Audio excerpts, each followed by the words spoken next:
سلام تماشابینان گرامی. خلاصه خبرهای مهم 13 دکامبر تاجیکستان را از پایگاه خبری بامداد برایتان پیشکش میکنیم. شروع میکنیم از یک نگاه کوتاه به سرخط خبر مهم روز در این برنامه. حامیان حقوق آزادی 6 فعال پامیری را طلب کردند. فرزند یک رهبر اپوزیسیون تاجیک را برای اخراج از آلمان به تاجیکستان به فرودگاه میونخ آوردند. دو حملگر مرگ طلب در کابل زادگان تاجیکستان بودند. برابر داعش بیعت نکرد ولی خبر هم نداد. دادگاه مسکو یک جوان تاجیک را جریمه بست. شاهزاده کریم آقاخان چهارم امام اسماعیلی های دنیا به سن 86 رسید.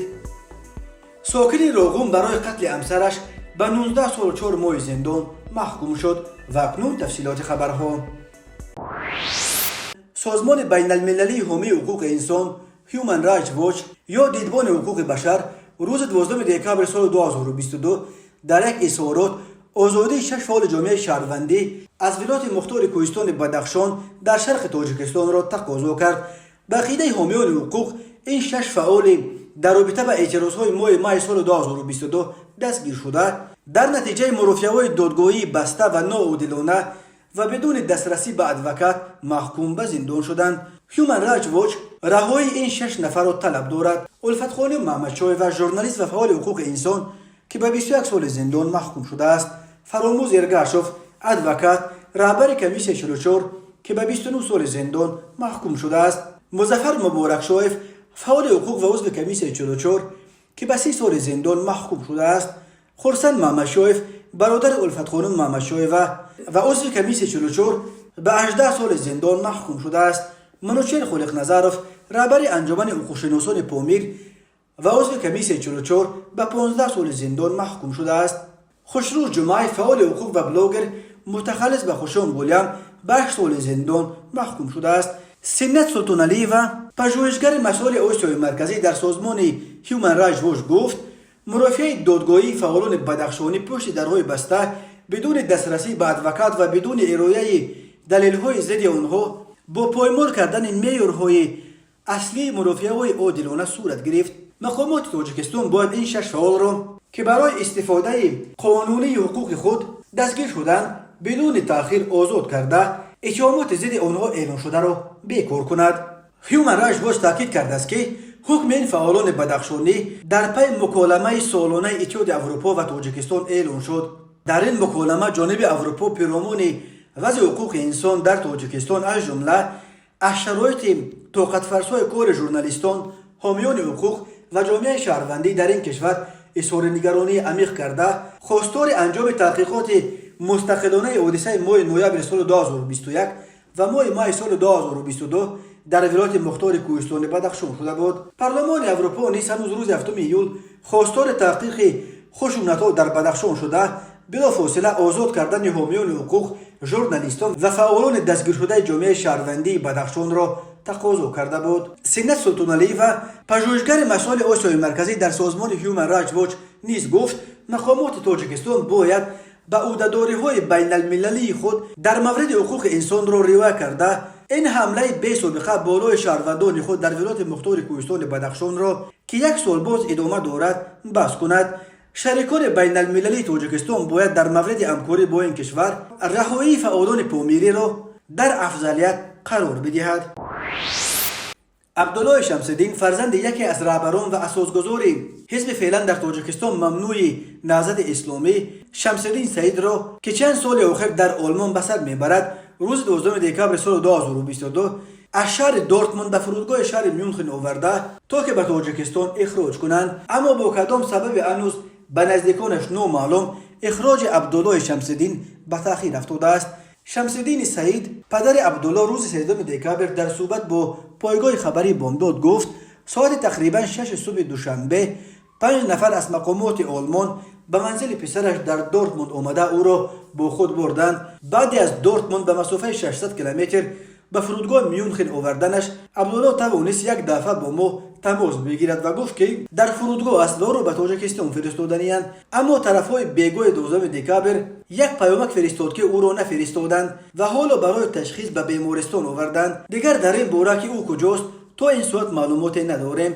برایش وکیل گرفتیم و تلاش داریم که اخراجش نکنند.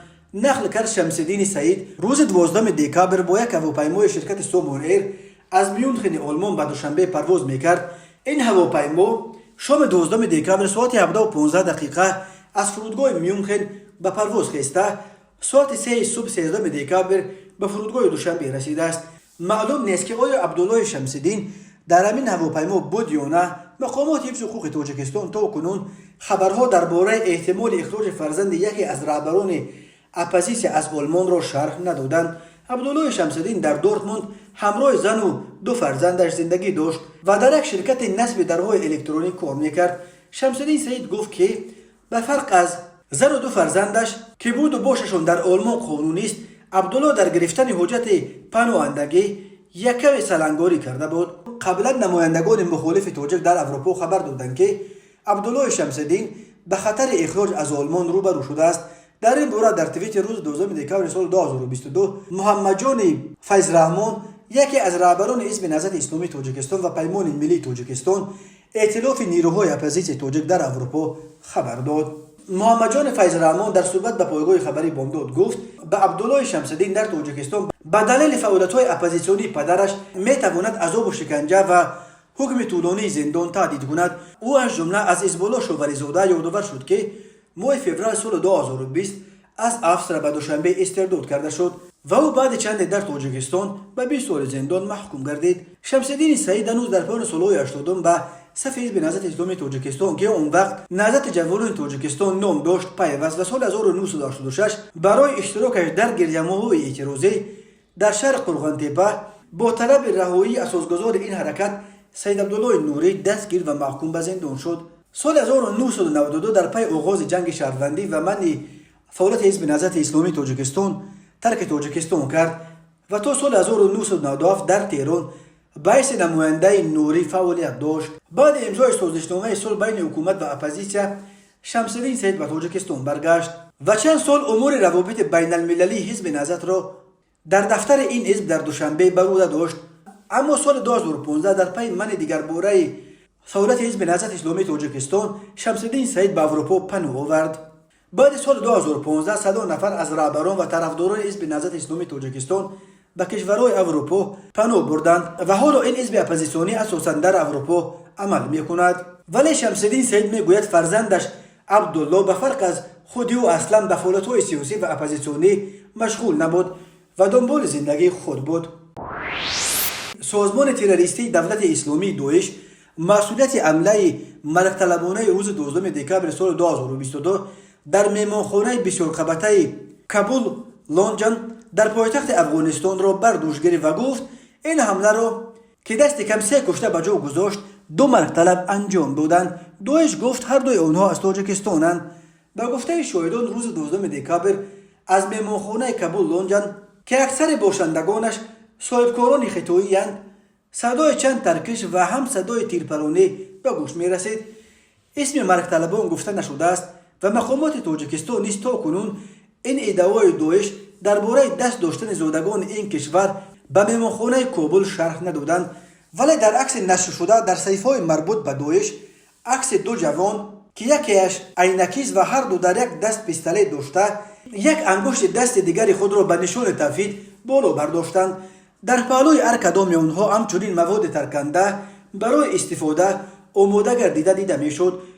داعش در اظهاراتش گفت 2 عضو این سازمان تروریستی به مهمانخانه بزرگ که دیپلمات‌ها و صاحبکاران خطای در کابل آنجا زیاد می‌ایستند حمله آورده 2 خلطه پر از مواد منفجر را ترکاندند. داعش گفت یکی از این بمب‌ها در تالار پذیرایی مهمانان ترکانده شد و یکی دیگر در شب نشینی با اشتراک صاحبکاران خطایی و کارمندان سفارت خطای در کابل را به هدف داشتند. مهمانخانه کابل لانجان بعد بازگشت طالبان به قدرت به یک مکان اساسی بود و باش صاحبکاران چینی و یا خطایی در کابل تبدیل یافته است. نماینده پلیس کابل گفت 3 حمله‌گر در جای حادثه کشته و یکی دیگر دستگیر شدند. سخنگوی طالبان ذبیح الله مجاهد نیز در توییتر نوشت همه باشندگان مهمانخانه نجات یافتند، یگان خارجی کشته نشده است. تنها 2 مهمان خارجی به دلیل اینکه خود را از تریزه قبط بالای مهمانخانه پرتافتند جراحت برداشتند. در همین حال سازمان غیر دولتی امرجنسی NGO قرارگاهش در ایتالیا خبر داد که به بیمارستان این سازمان در کابل 21 زخمی را آوردند که 3 نفر آنها جان باختند. دادگاه نویه میشنسکی شهر مسکو روز 13 دکبر سال 2022 پرونده استای برخ 21 ساله از تاجیکستان عبدالله رامونوف را با یک ترتیب ویژه بررسی کرد و با آنکه اتهام ضد این جوان تاجیک مربوط به داعش بود، او را به دلیل صدقاً اظهار پشیمانی کردن و همکاریش با تفتیشات همگی 40,000 روبل جریمه بست. در این باره از تالار دادگاه الکسی ساکوونین خبرنگار نشریه روسی کمیرسانت خبر داد. بنا به گزارش ساکوونین، عبدالله رامونوف به مرافعه دادگاه خودش آمد.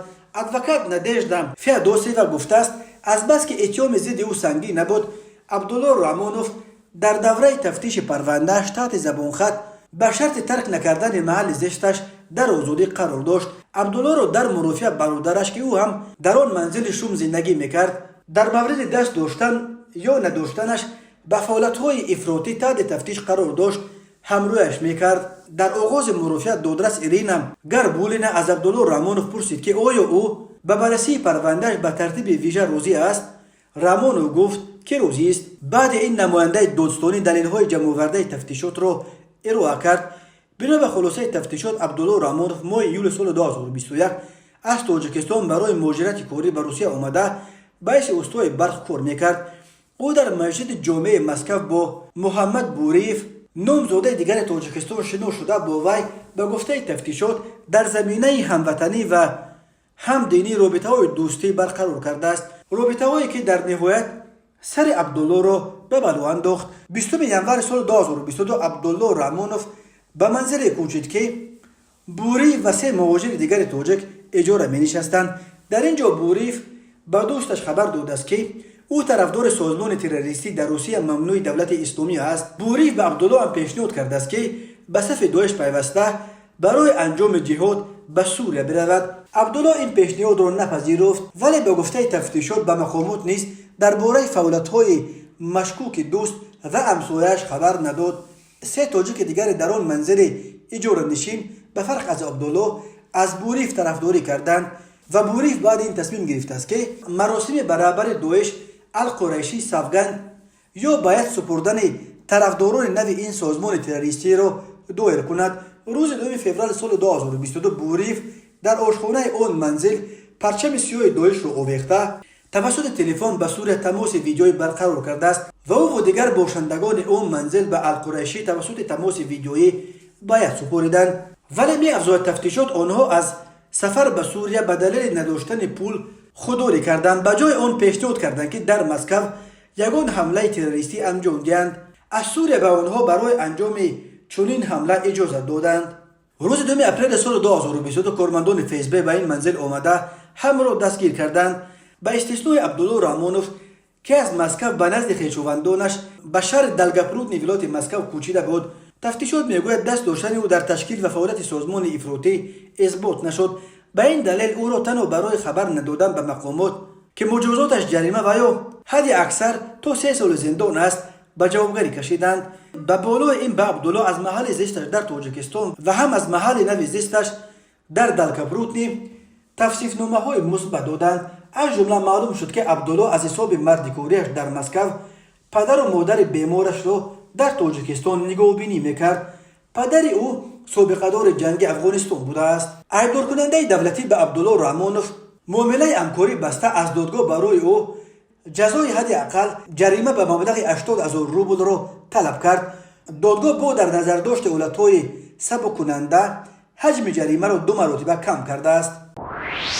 روز 13 دکبر سال 2022 شاهزاده کریم آقاخان چهارم رهبر اسماعیلیان جهان به سن 86 رسید. آقاخان چهارم 11 ایون سال 1957 وقتی به جای باباش به تخت امامت نشست که همگی 20 سال داشت و هنوز دانشجو بود، او اینک 65 سال باز رهبری اسماعیلیان دنیا را بر دوش دارد و یکی از پرنفوذترین شخصیت‌های جهان اسلام در عرصه دینی و سیاسی دنیای امروزه اعتراف شده است. سال 2017 سازمان ملل متحد جایزه سالانه پیشوای جهان را به 3 شخصیت و 2 سازمان از جمله به شاهزاده کریم آقاخان چهارم سپرد و او را یکی از چمپیون‌های رقم 1 در راه اصلاح جهانی امروز عنوان کرد. اکثر ساکنان ولایت مختار کوهستان بدخشان تاجیکستان نیز پیرو مذهب اسماعیلی بوده آقاخان را رهبر روحانی خود میدانند و حاضر امام نامش میبرند. شاهزاده کریم آقاخان بار اول ماه سال 1995 از بدخشان تاجیکستان بازدید کرد و روز اول سفر او به این منطقه هر سال همچون روز نور جشن گرفته می شود. شاهزاده کریم آقاخان 13 دکبر سال 1936 در شهر ژنو شویساریا به دنیا آمده است. پدر او علی سلمان خان و مادرش تاج الدوله علی خان می باشند. کریم آقاخان معلومات میانه را در یکی از مکتب‌های مشهور شویساریا گرفته سال 1959 دانشگاه هاروارد امریکا، یکی از معتبرترین مکتب‌های عالی هم امریکا و هم دنیا را ختم کرده است. کریم آقاخان در جوانیش ورزشگر هم بود و سال 1964 در المپیاد زمستانه در اینسبورگ استریا در مسابقه لیژرانی اشتراک کرد. بابای او محمد آقاخان یا سلطان محمد شاه آقاخان سه قبل از وفاتش مقام امام اسماعیلی ها را نه به یکی از دو پسرش بلکه به نبیرش کریم آقاخان وصیت کرد. کریم آقاخان 11 ایول سال 1957 بعد وفات بابایش زمان به مقام امام اسماعیلی ها رسید که همگی 21 سال داشت و هنوز دانشجوی هاروارد در رشته تاریخ اسلام بود. در پی رسیدن به مقام امام اسماعیلی های دنیا، ملکه بریتانیا الیزابت به شاهزاده کریم آقاخان عنوان اعلیحضرت را عطا کرد. آقاخان 49مین امام شیعیان اسماعیلی و نسل 49 از فرزندان علی ابن ابوطالب و فاطمه زهرا دختر پیامبر اسلام حضرت محمد می باشد. شاهزاده کریم آقاخان توانست در دوره رهبریش بر اسماعیلیان جهان در زمینه نهادهای مذهبی شبکه‌های خیلی قوی تجارتی، خیریه و معارفی را بنیاد کند. صندوق آقاخان در حال حاضر یکی از بزرگترین سازمان‌های خیریه و معرفتی به شمار می‌رود که به صدها هزار نفر در گوشه‌های گوناگون جهان کمک می‌رساند. ساکنان ولایت مختار کوهستان بدخشان می‌گویند در سال‌های جنگ شهروندی ما از کمک‌های خیریه بنیاد آقاخان مردم این ولایت مختار را از چنگ گرسنگی رهانید. شبکه‌های آقاخان همچنین مؤسسه دانشگاه آقاخان در پاکستان و دانشگاه‌های آسیای مرکزی با بخش‌هایش در خاروق تاجیکستان و نورین قرقیزستان میباشند. همین طور در تورنتو کانادا یک مرکز بزرگ اسماعیلی ها و آثارخانه کریم آقاخان بنیاد شدند. نیروگاه پامیر یک شبکه میهمانخانه های سرین و شرکت اتصال تاجیکستان از مؤسسه های اقتصادی و تجارتی است که از طرف شبکه های آقاخان چرخانیده می شوند. شاهزاده کریم آقاخان چهار فرزند دارد. شاهدختر زهرا آقاخان، شاهزاده رحیم آقاخان و شاهزاده حسین آقاخان از همسر اولش بیگم سلیمه آقاخان و شاهزاده علی محمد آقاخان از همسر دویمش بیگم انوره آقاخان. بنیاد بنای 14 آشیانه استقامتی در چهارراهه خیابان مرکزی شهر خاروق ولایت مختار کوهستان بدخشان در حال انجامیابی است. کارگران به بتونپوشی آخرین آشیانه این بنا آغاز نموده تا آخر سال آن را به انجام می‌رسانند. در آشیانه اول این بنا مرکزهای سودا و خدمت رسانی جایگیر می‌شوند. این نخستین بنای 14 آشیانه در شهر خاروق است. اطلاع داده است مخبر منطقوی خاور فیض می‌رسند تاکورسی این بنای استقامتی در چهارراهه خیابان مرکزی سال گذشته نهاده شد و در ظرف یک سال 90% کارها به انجام رسیدند. قبلا 3 بنای نو آشیانه در محله ناصر خسرو بنیاد گردیده بودند. بنای مذکور نه تنها از جهت بلندی بلکه از نمود ظاهری و داخلی نیز نسبت به بناهای دیگر استقامتی فرق دارد. به گفته رهبر جمعیت مسئولیتش محدود پامیرساز امیرجان شریفوف این بنا از 140 خانه 1 2 و 3 حجرگی عبارت بوده. همه خانه ها با معیارهای مطابق به زمان معاصر ساخته و آرایش داده می شوند. کارهای اساسی ساختمانی به انجام رسانیده شدند. هفته آینده کارگران به اندازه‌کنی خانه ها شروع کرده آن را در فرصت کوتاه به انجام می رسانند. حالا در شهر خاروق ساختمان 3 بنای استقامتی 4 9 12 و 14 آشیانه ادامه داشته هر 4 بنا سال آینده به استفاده داده می شوند. بعد به استفاده دادن این بناها قریب 500 خانواده مرکز ولایت با منزل استقامتی تامین می گردند. بنا به اطلاع پژوهشگاه زلزله شناسی اکادمی ملی علم‌های تاجیکستان صبح 13 دکامبر سال 2022 ساعت 06:50 به وقت محلی در قلمرو جمهوری باز یک زمین لرزه ثبت شده است. کمیته حالتهای فوق‌العاده تاجیکستان خبر داد که مرکز آفات طبیعی همگی 14 کیلومتر جنوبتر شهر دوشنبه در قلمرو نویه رودکی جایگیر شده. شدت زمین لرزه در مرکزش طبق جدول ریختر 3 بال و در دوشنبه 2.5 بال را تشکیل داده است. کمیته حالتهای فوق‌العاده گفت خوشبختانه این آفت طبیعی یگان خسارات و آسیب به جا نگذاشته است. در همین حال مرکزهای بین المللی زلزله‌نگاری خبر می‌دهند که صبح 13 دکامبر تقریبا ساعت 9:05 به وقت دوشنبه در قلمرو افغانستان و تاجیکستان یک زمین لرزه رخ داده است. شدتش طبق جدول ریختر 4.3 بال را تشکیل میداد. مرکز این زمین لرزه در قلمرو افغانستان در 24 کیلومتری شمال و غربی شمال و غربی شهر نهرین ولایت بغلان جایگیر شده بود. تاجیکستان در یک منطقه زلزله‌خیز قاره آسیا جایگیر شده. هر سال در قلمروش صدها زمینجنبی ثبت می شود.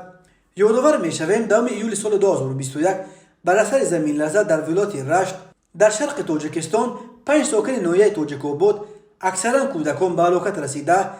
در این ناحیه و ناحیه رشت بیش از 200 خانه خراب شدند. هیئت مشاوره پرونده های جنایتی دادگاه عالی تاجیکستان با حکم خود از 22 نوامبر سال 2022 ساکن روغون اصلدین علیاروف را با جرم کشتار بیرحمانه همسرش سید و دلافروز به 19 سال و 4 ماه زندان محکوم کرده است. خود علیاروف یا ادوکات و نزدیکانش برای شرح قضیه دسترس نیستند، ولی مرکز مطبوعات دادستان کل تاجیکستان با نشر یک اطلاع ویژه در شرح این پرونده گفت به این جنایت مخصوصا وزنین دست زدن علیاروف در وقت تفتیشات پیشکی و بررسی دادگاهی اثبات شد. بنا به فرضیه تفتیشات علیاروف اصلدین انبیایوویچ با همسرش سید و دلافروز منتظم مناقشه میکرد و مناسبت‌های عائلویشان ویران گردیده. او همسرش را چند مرتبه مورد لطوکوب قرار داده نقشه قصداً از حیات محروم ساختن او را تحریزی نموده است. با همین نیت علیاروف صبح 20 ایول سال 2022 با خود یک کارت گرفته به سراغ شهر روغون کوچه نورکیان بنوی 22 که همسرش در آنجا موقتا همراه مادرش سعید و خیر نیسا زندگانی میکرد آمده. ساعت 8 علیاروف در راه سعید و دلافروز را با مادرش دنبالگیری نموده با مقصد به قتل رسانیدن با کارت قبلا آماده کردهش با بیرحمی مخصوص به عضوهای حیاتاً مهم بدن همسرش در حضور مادر او 12 مرتبه زده است. بر اثر این جراحت‌های برداشتش سعید و به هلاکت رسیده است. علیاروف بعد به قتل رسانیدن سعید و دلافروز با نیت از جوابگری جنایتی و جزا دور ماندن با کارت خواجگیداری با خود آوردهش یک چند مرتبه به قسمت گردن خود زده است که در نتیجه او نیز جراحت جسمانی برداشته برای طبابت در بیمارخانه شهر روغون بستری کرده شده است، ولی طبیبان او را از مرگ نجات دادند. با حکم سود عالی جمهوری تاجیکستان از 22 نوامبر سال 2022 سودشونده علیاروف اصلدین انبیایوویچ بر اساس ماده 104 قسم دوم بند ای کدکس جنایی جمهوری تاجیکستان یعنی آدم کشی با بیرحمی مخصوص گناهکار دانسته شده با دسترسی طلبات ماده 68 قسم 1 کدکس جنایی جمهوری تاجیکستان برای پوره ضمن نمودن جزاهای تعیین شده از روی مجموع حکم‌ها جزای نهایی در نمود محروم ساختن از آزادی به مهلت 19 سال و 4 ماه با ادای جزا در زندان نظامش سخت تعیین کرده شد. ملیس شهر دوشنبه روز 13 دکامبر سال 2022 خبر داد که یک قمارباز را برای بازی به اصطلاح معروف در بین مردم علیک ملک به 15 شبانه روز حبس مأموری محکوم کردند. بنا به اطلاع ملیس شهر دوشنبه در نتیجه پیشبرد فعالیت‌های خدمتی از جانب کارمندان میلیسیا شهروند ولی فیروزبک ایدبیکوویچ سال تولدش 1987 استقامت کننده شهر دوشنبه کوچه نبیف برای مشغول شدن به قماربازی دستگیر کرده شد. گرچند قبلا نسبت ولی فیروزبک چندین مرتبه برای به قماربازی مشغول شدن چاره‌های تاثیررسانی قانونی اندیشیده شده باشد هم ولی نامبرده از این عمل مردم فریبانه خود دست نکشیده باز در مکانهای جمع‌شوی آدمان به این عمل ناشایان مشغول شده است. گفته می شود در اطلاعیه این نوبت ولی فیروزبک سال 21 دکامبر سال جاری در نزد بازار گنجینه هنگام به قماربازی یا الک ملک مشغول گردیدن از جانب کارمندان میلیس دستگیر کرده شد و به شعبه کارهای داخلی دسترس کرده شد. وابسته به حالت مذکور نسبت به ولی فیروزبک پروتکل حقوق ویرانکنی ماموری ترتیب داده شده. در اساس قرار دادگاه لویه فردوسی نسبت به او حبس ماموری به مدت 15 شبانه روز تعیین کرده شد. میلیسیا گفت ولیف همچنین جهت من بعد با چنین عمل مردم فریبی مشغول نگردیدن به طور قطعی آگاهانیده شد. مرکز مطبوعات وزارت کارهای داخلی تاجیکستان از آشکار شدن دو حالت دزدی در شهرهای کولوب و دوشنبه به مبلغ در عموم بیش از 130,000 سومونی یا نزدیک 13,000 دلار آمریکایی خبر داد. از جمله به شعبه وزارت کارهای داخلی در شهر کولوب با عریضه مرد 30 ساله ساکن شهر مذکور مراجعت نموده است که دوم دکبر سال 2022 تخمیناً ساعت 19:30 شخصان نامعلوم تریزه افت تمغه اوپل رو که در نزد خانه استقامتیش می ایستاد شکسته از داخلش 12 عدد قوطی های تنباکوی گوناگون تمغه رو دزدیده از جای حادثه غایب شدند. ضرر رسونده شده 65,650 سومونی را تشکیل می‌دهد. در نتیجه گذراندن چاره‌بینی اپراتیوی جستجویی از جانب کارمندان میلیسیا دو جوان 18 ساله ساکنان شهر مذکور همچون گمانبر در صادر نمودن جنایت دزدی دستگیر کرده شدند. همچنین به شعبه وزارت کارهای داخلی 1 نوع فردوسی در شهر دوشنبه با عریضه مرد 23 ساله ساکن نوع واسه مراجعت نموده است که 9 دکبر سال 2022 تقریبا ساعت 02:00 شخصان نامعلوم برای پنهانی از نقطه فروش تلفن‌های موبیلی 21 عدد تلفن‌های موبیلی تمغه‌های گوناگون را دزدیده از جای حادثه غایب شدند. ضرر رسانده شده 65,350 سومونی را تشکیل می‌دهد. در نتیجه گذراندن چاره‌بینی‌های اپراتیوی جستجویی از جانب کارمندان میلیسیا جوان 20 ساله ساکن نوع مومن آباد همچون گمانبر در صادر نمودن جنایت دزدی دستگیر کرده شد. از روی این حادثه تفتیشات ادامه دارد. تماشابینان عزیز و گرامی، این بود مرور به خلاصه چند خبر مهم امروز تاجیکستان. خبر و گزارش‌های بیشتر از تاجیکستان و درباره تاجیکستان و اطراف آن را در سامانه پایگاه خبری بامداد در این نشانه پیگیری نمایید: www.bomdad.com. خوش باشید.